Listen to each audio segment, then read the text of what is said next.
أعوذ بالله من الشيطان الرجيم.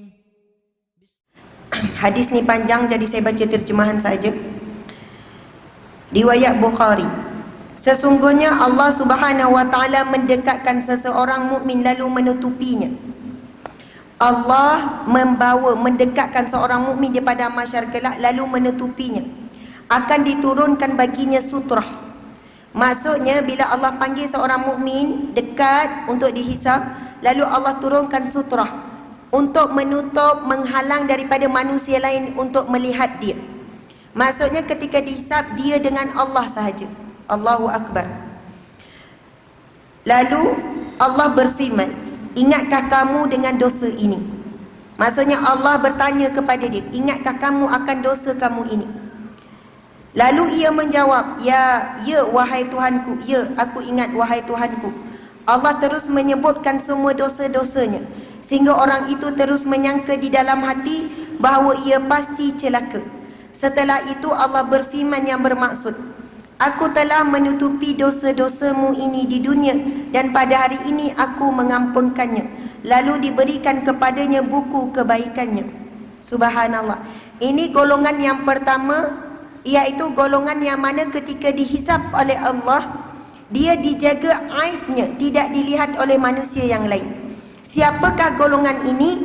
Golongan yang menjaga aib manusia yang lain ketika hidup di dunia.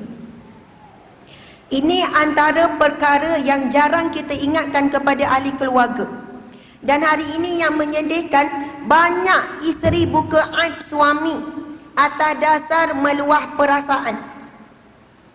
Dan bahaya sangat luah perasaan ini akan berlaku bila Allah turunkan ujian dalam rumah tangga.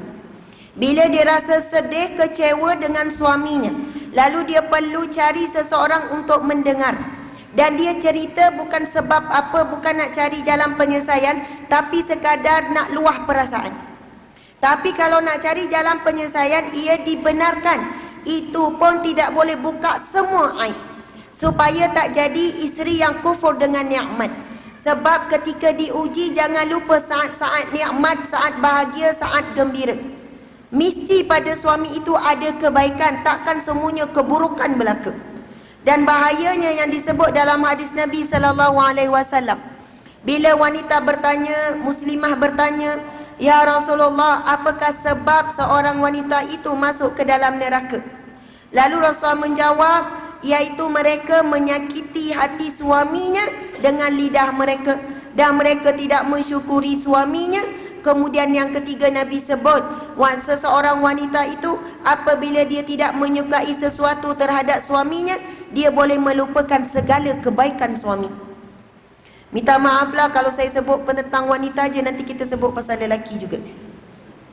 Sebab dulu saya kerja perunding cara rumah tangga masa di JAKIM, di Jabatan Agama Islam Negeri Sembilan dulu. Saya perhatikan hadis Nabi ini memang betul, memang benar. Dan saya melihat bagaimana wanita yang tabah, yang kuat, lalu diuji oleh Allah, lalu dia mengeluarkan kata-kata yang sangat merugikan diri sendiri. Contoh, wanita datang, ustazah, saya menderita dengan suami saya 30 tahun. Hidup saya menderita. Saya dah tak boleh tahan dah. Kalau ustazah tahu cerita saya, cerita panjang-panjang. Saya pun tak larat nak dengar juga. Kemudian saya tanya dia, puan, minta maaf puan, ustazah kena dengar cerita saya bermula daripada tahun pertama saya nikah lagi. Kadang orang nak cerita masalah, dia nak flashback balik tu jauh. Dia nak suruh kita faham betapa dia menderita. Kemudian saya akan tanya beberapa soalan. Minta maaf puan kalau soalan ni macam lain sikit, lari daripada topik puan. Suami puan pernah tak ajak puan pergi makan kat kedai makan? Pernah. Suami puan pernah tak bagi duit belanja? Adalah. Suami pernah belikan baju? Ada.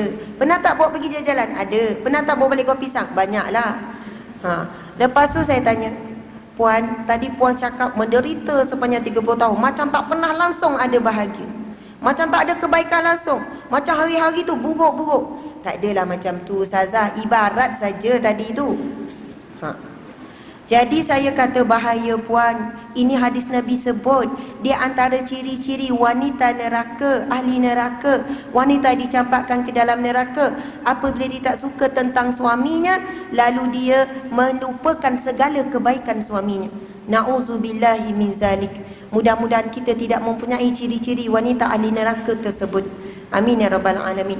Nabi SAW bersabda, "Man satara musliman satarallahu fid dunya wal akhirah." Siapa yang menutup aib saudaranya di dunia, Allah akan menutup aibnya di dunia dan di akhirat. Barang siapa yang membuka aibnya di dunia, membuka aib saudaranya di dunia, Allah akan buka aibnya di dunia dan juga di akhirat. Walaupun dia melakukan maksiat dalam keadaan sembunyi-sembunyi. Hari ini kadang-kadang isteri buka aib suami dengan anak. Cerita tentang keburukan ayah dia dengan anak, sampai anak boleh berdendam dan benci pada ayah. Saya jumpa banyak kisah yang real begini berlaku dalam kehidupan. Yang mana mengadu sekian, anak bagi warning dekat bapa. Bapa jangan buat dengan mak macam tu lagi. Bila bapa dah terasa hilang redha. Sebab redha bukan ibu saja, kita perlu dapat redha ibu dan ayah kedua-duanya. Sebab apa? Seorang ibu kalau dia kecil hati dengan bapa anak dia, suami dia lah kan, dia rasa anaklah tempat mendengar. Assalamualaikum. Waalaikumsalam. Ya mak, kenapa lain macam je suara? Yelah, ni cerita pasal bapak kau ni. Mak dah tak tahan dah kalau kau tahu ni cerita-cerita keburukan. Padahal adalah sikit yang dia tak suka. Bila dia dah buka aib suaminya dengan anak pun perlu dirahsiakan. Allahu Akbar, Masya Allah. Hebat kan? Sehebat seorang ibu yang salihah sebenarnya sepatutnya dia tutup. Walaupun anak bukan orang lain.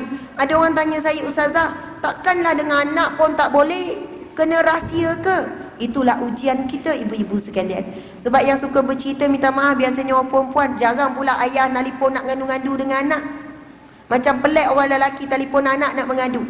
Sebab itu kita kena beringat, aib saudara kita kena jaga, apatah lagi qarabah, iaitu ahli keluarga yang terdekat.